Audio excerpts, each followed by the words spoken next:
just in Latimer Square about to go on the bus trip round Christchurch to see all the damage and all the buildings that have gone, so see you soon. So it's all very official, you need ID and things, and you've got to line up in your correct time slot, and mine's not up there yet, so I'll wait for that. That's my sign, so I'll go and join my group. Just reading through all the safety precautions, and one of the cautions says that you might not survive this trip. It seems drastic, but I suppose they have got to take, you know, everyone's utmost safety into account. So I'm just waiting to get on the bus now. So I'm now on the bus and we're just heading through the cordon, which is still being patrolled by the army. And today is a Saturday, so none of the workmen are in the CBD, so it's a ghost town. It's completely deserted so far. Wow, just passing the public library where the books are all strewn all over the floor. And yeah, there's no one about. Usually this time of year, coming up to Christmas, would be so busy in this part of town, but obviously no one's been in for months and months now, apart from the workers trying to repair everything and demolish the buildings that need to be demolished.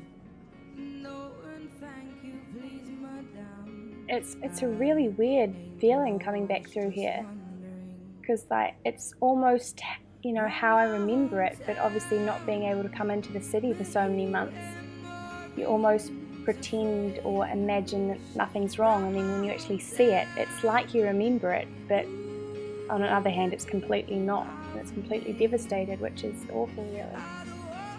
Just all the, you know, abandoned shops with all their everything still inside. And if you look back down that way, that's the cathedral squares down there, so hopefully we'll get to go past the cathedral soon.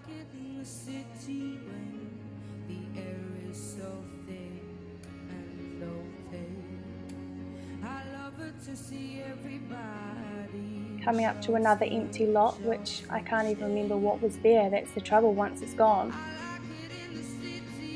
You don't even remember what was there.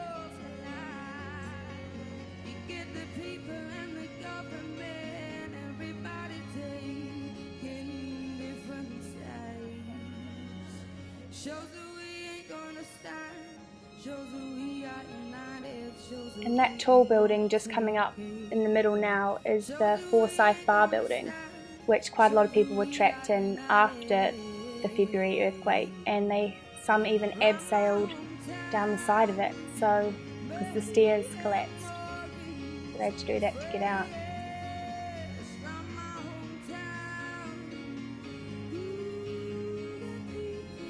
So strange. I keep saying it. And that's the site of the PGC building that's had a lot of fatalities, so that's completely gone now. It's really sad. And then just up a little bit in a little rotunda was my favourite restaurant, which had lots of birthdays there, so I won't be going there again.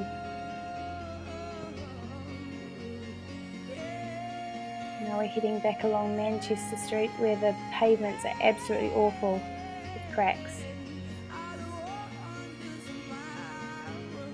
Just shop after shop with look like nothing's been touched since February, because no one's been allowed in. Another vacant lot where something's been demolished.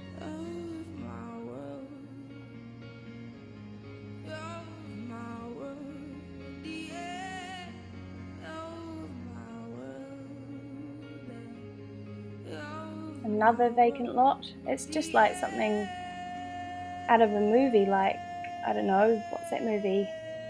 I Am Legend or something. There's just no one about. It's so strange to see a city that I know so well like this. It's crazy. There's one building that has survived up to the right, the Calendar Girls strip club. But I think that was fairly new.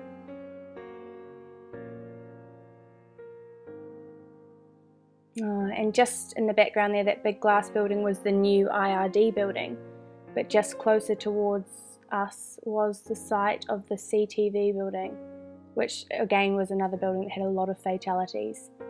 And that's obviously been all cleared up now, so that was just here, the CTV building.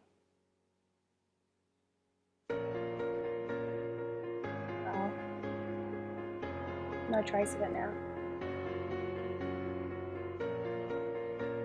But in that little block of shops was my favourite Japanese restaurant that I used to go to when I was at college and had tempura sushi.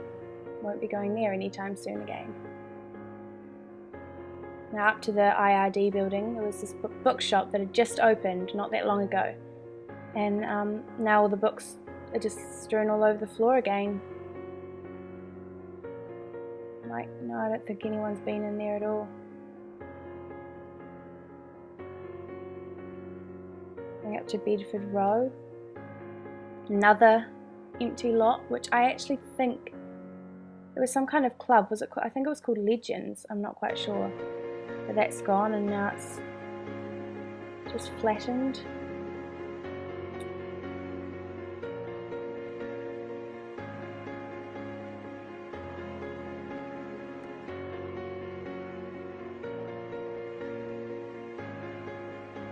Piles and piles of bricks and rubble and debris and machinery. Just seems weird that everything's abandoned today because there's no one working on it. That's what makes it even weirder, that literally we are the only people in the city right now, which is very, very strange. And those red arches that are in the back, that's where I used to go to college, so that building's open again now, and the students in it, so that would be weird working in the middle of all this damage, but I finished last year, so I've not been back there. This is going up High Street where some of my favourite shops were, some really good shopping. Down there, Infinite Definite, Plume, Ricochet, Ruby. Some of those have relocated to the new Restart Mall, but... Oh, and Alice in Videoland. That was a great video shop.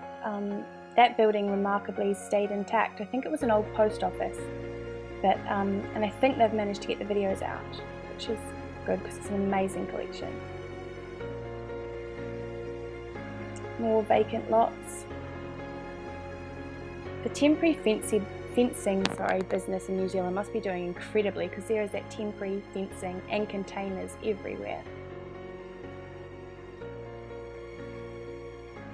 So heading up Manchester Street, you can see there's, I don't know, 20 or so, maybe more containers trying to hold up a facade that obviously has some historic value, so they're trying to save it. Yeah, the temporary fencing is everywhere. They must be making a bomb. And just on this corner to the right where the fire truck is was the historic ANZ building, which had the clothing company World. They were downstairs there.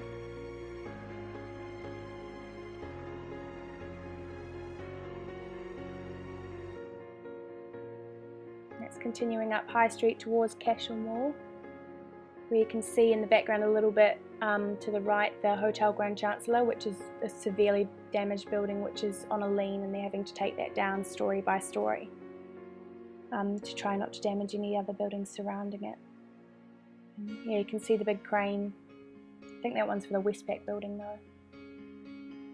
This is so surreal.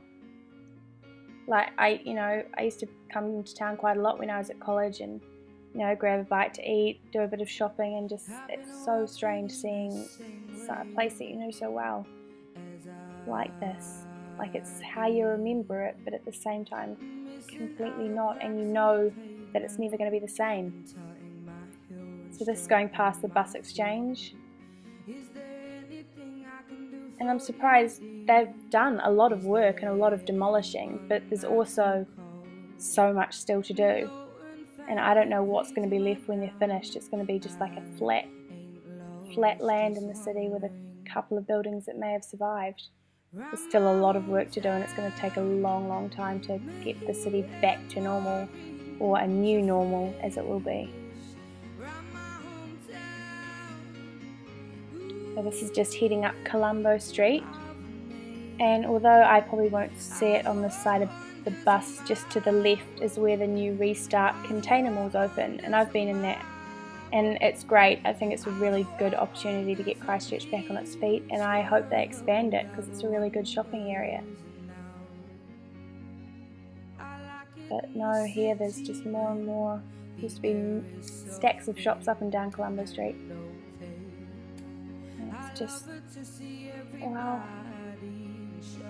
The dairy still, you can see the pump bottles that are still in the shop window.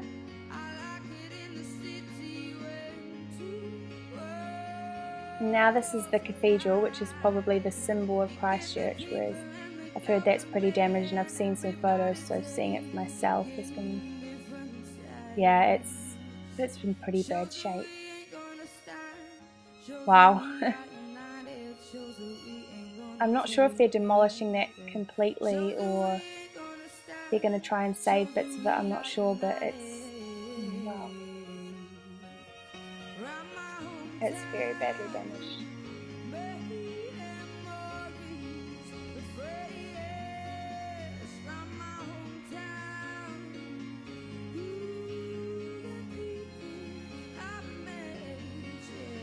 And oh my god, the back view.